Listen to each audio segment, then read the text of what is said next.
Good morning, 8th grade. I hope you are doing well. Today we are getting an introduction into genetic mutations. Okay, so for a warm-up today, this is what I'd like you to do. Take a blank piece of paper. Your teacher is going to pass that out to you now, and that can be found on the counter in the blank paper folder or bin. So with that piece of paper that you are receiving, you're going to write your name in the top corner and then fold the paper twice so that you have 4 boxes on that piece of paper. You can pause the video as much as you need so that you guys have time to do that. Okay, so we are going to play a quick game of telephone Pictionary. This is how it works. Everyone starts with a phrase. It has to be at least 4 words long. I'll give you an example. The cow jumped over the moon. That's a phrase. You can come up with any phrase that you want. Okay. Pass it to the person next to you. We'll go across the row today, not the person behind you, the person next to you, who will take your phrase and draw it. Then pass that to the person next to them, who will take the drawing and give it a caption. And then the last rotation, the person receives the paper and draws the new phrase.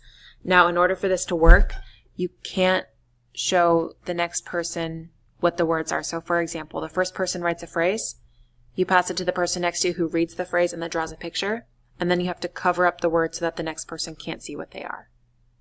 Okay, I hope that makes sense. Pause it and play. Okay, so a couple of reflection questions for you guys to think about as a class. What phrase did you start with?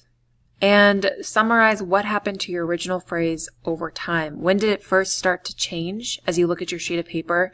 And when did it change the most?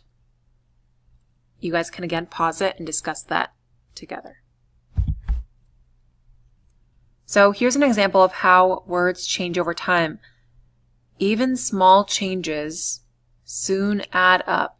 So you can see taking the word mill and just changing one letter, how that changes with each generation. So you end up with words like ball, call, and tide.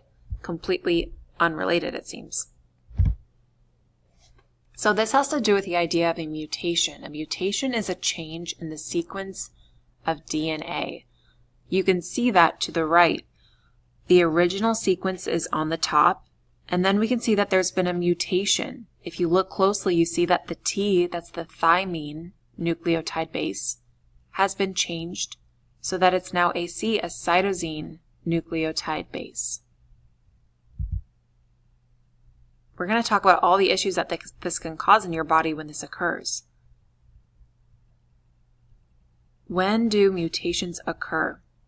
When DNA doesn't copy correctly. So on the left you can see you have your original DNA that has been copied, but it's been copied with some mistakes. Just like how in your warm-up, sometimes you copied some things with mistakes, and really the original message changed a lot over time. There are 3 types of mutations. They're called deletions, insertions, and substitutions. And you can just look to the left and see for yourself what that would be. So, taking a look at the top, that's our original sequence, the very, very top. If a mutation of substitution occurs, you can see that the G, the guanine, is substituted, or the C, the cytosine that is substituted for the G, the guanine. That would be one mutation. Another way would be insertion. This, as you can see, means that a new nucleotide base is inserted where it shouldn't be. In this case, the G, the guanine, has been inserted in between the C and the A. Oh, I can point and you can see. Hopefully you can see that. The G has been inserted. Back here, the C was substituted for G. Okay. Last one would be deletion, which is just like what it sounds like. A deletion of a nucleotide base. So what can mutations lead to? There are 3 possible outcomes when DNA sequences change. It can be helpful to the organism. Maybe we don't really, maybe you haven't thought about that before, or maybe you have, I don't know. But most people think about the second one. It's harmful to the organism. Or sometimes there's even no change. Okay, so next thing that we're working on today is this document. It says, what is a genetic mutation?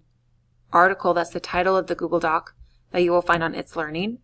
You're going to read through the article And then there are some questions to answer at the bottom.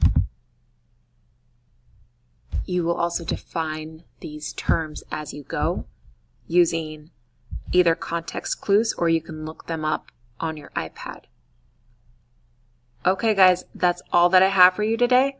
When you are done following these steps, your extra time today can be working on lesson 11. A quick reminder, we have a test on Friday on lessons 8 through 10. So we're now in a new lesson, lesson 11, about genetic mutations. You can start working on that, reading the sections for lesson 11.